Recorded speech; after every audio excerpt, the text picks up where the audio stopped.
friends, welcome back to Art with Miss Whitney. This is virtual lesson number 6. I am so impressed with everyone's artwork so far. I can tell that you have been using your art superpowers to create these masterpieces. Last week, the virtual lesson was computer art.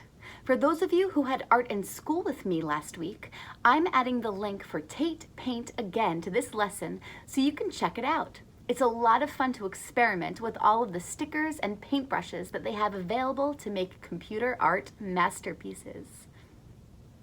Before we sing our welcome song, it's time for Miss Whitney's Mask of the Week. Last week, I wore a mask that I painted in the style of the famous artist, Jackson Pollock. I had so many of you looking at my mask in the hallways and pointing out that they knew the artist that I painted it like. That made Miss Whitney so happy. Are you ready to see my new mask for this week? Here it is. This mask was painted to look like artwork created by another very famous artist. We learn about this artist in 2nd grade at Countrywood. His name is Henri Matisse. I say, you say, Henri Matisse. Henri Matisse. Great. Henri Matisse was born on December 31st, the last day of the year in 1869 in the country, France. Bonjour! Bonjour! Bonjour! Bonjour! He trained to be a lawyer, but decided to be an artist instead because of his love for art. When he first started painting, he was painting landscapes, which are paintings of outside, like trees, lakes, grass, or mountains. And he was trying to paint them so they looked realistic. But he quickly realized he didn't want to make paintings that looked real. He wanted to add in his own style. He would add colors to his paintings that make them not look so real. People didn't like his new way of painting at first, and they used to make fun of him. They called him fauve, which means wild beast in French. Henri Matisse didn't let the name-calling get to him, though. He continued painting the way he wanted to, and luckily he did because he is one of the most famous artists ever because of his beautiful style of painting. This is one of the paintings that he made that people would make fun of. This is called Woman with a Hat, and it was painted in the year 1905. These hats were very fashionable for women to wear at this time. Do you see how the artist used so many different colors to make this painting? You can tell it's a woman wearing a hat, but the colors he used weren't very realistic. People didn't like that he painted colors in a different way than they were used to. When he got older and wasn't able to paint anymore, Henri Matisse made collages. You know what a collage is. It's when you glue down objects like paper onto another background.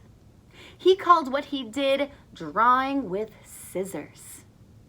Instead of drawing shapes out of the paper with a pencil, he used his scissors to cut them out. This is one of the collages he made. The name of this painting is Sorrow of the King.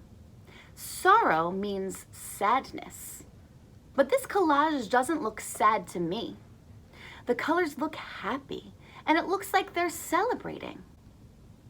Have you ever done something that was so fun, like go to a party or on a family vacation, and then when it's over, you were sad because you miss all of the fun times that you had? Well, that's why this is called Sorrow of the King. This is a collage of the king's memory. He is old now, but when he was younger, he used to have so many parties at his castle with music and dancing and laughing. He is sad because he misses all of those fun times. This is another one of Matisse's collages, and this is what I painted on my Mask of the Week. He was in a wheelchair and wasn't able to go outside in the garden. So he created his own garden out of paper cutouts. He drew with his scissors to create these shapes. So neat, right? So that was Miss Whitney's Mask of the Week. I painted it to look like a collage by the famous artist Henri Matisse. If you want to learn more about this artist, I have added a link to Art with Maddie and Dada about Henri Matisse to this lesson. If you see me in the hallways of Countrywood, be sure to take a look at my Mask of the Week. Okay, friends, let's sing our welcome song and begin this week's art lesson.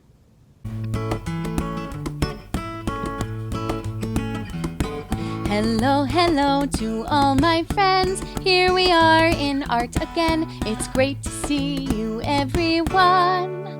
Countrywood artist, Miss Whitney. We're going to make some art and have some fun. Round of applause. Are we ready for this week's art lesson, friends? Today, we are going to be learning how to create a dog out of paper. The art of folding paper is called origami. I say, you say, origami. Great. We are going to be using our hands to create a dog's head by folding paper. All you need to make our origami dog is a piece of paper. The paper should be square. If you only have a rectangular piece of paper at home, that's okay. This is an easy way to make the paper square. Fold the bottom corner of your rectangular paper in until the other corner looks like a triangle.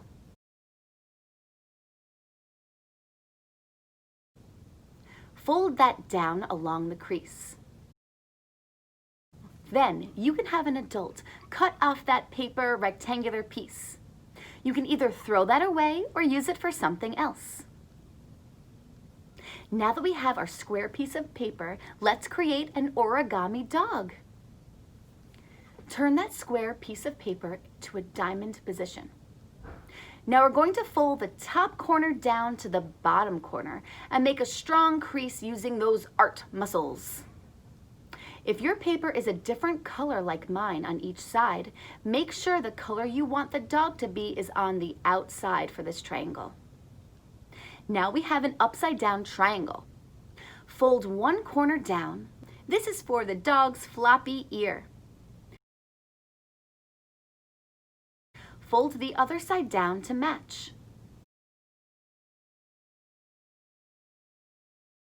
Now the dog has two floppy ears.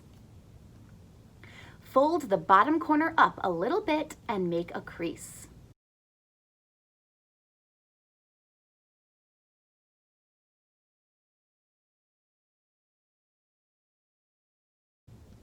Now let's make the dog's nose.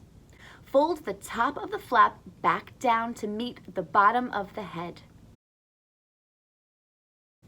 Do you see that this little triangle is the nose? We're all done making our origami dog.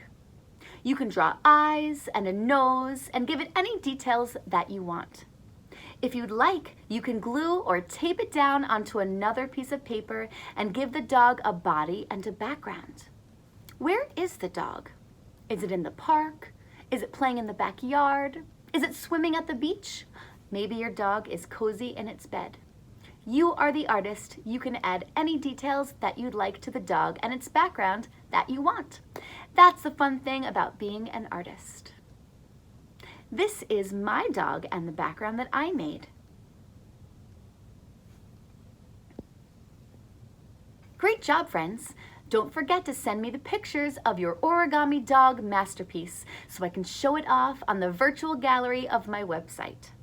I can't wait to see all of the different and amazing dogs and backgrounds that you make. I'll see you next week for a new art lesson. Bye, friends.